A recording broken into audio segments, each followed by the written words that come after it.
هو مين احسن فسيخ في اسماعيليه؟ الحلقه دي مقارنه بين فسيخ النجار وفسيخ الغزولي. سامحوني على المنظر اللي انا فيه ده لان اول مره في حياتي هاكل فيها فسيخ، فجبت واحد صاحبي هو اللي هيقرر وهيدوق، هنشوف مين فيهم رايق ومين فيهم في قائمه هنتضايق. ده فسيخ الغزولي كان عامل 130 جنيه بالظبط.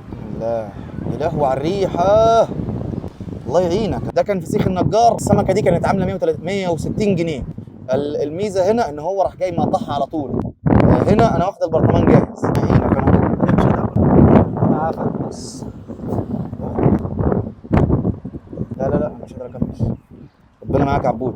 فين يا ابني؟ لا والله. خلاص كده والله. ده كان يوم اسود. طعمه حلو. ايه يا ابني مين احسن عندك؟ سمعنا شمال حد كده وطعمه حلو. بقى خلص الاكله دي تعالى لي على الصيدليه 3-4 برشامات انتنال وربنا يسترها عليك. هو زي ما عبد الله قال ان الفسيخ بتاع الغزولي عجبه اكتر، هي برضه مساله اذواق.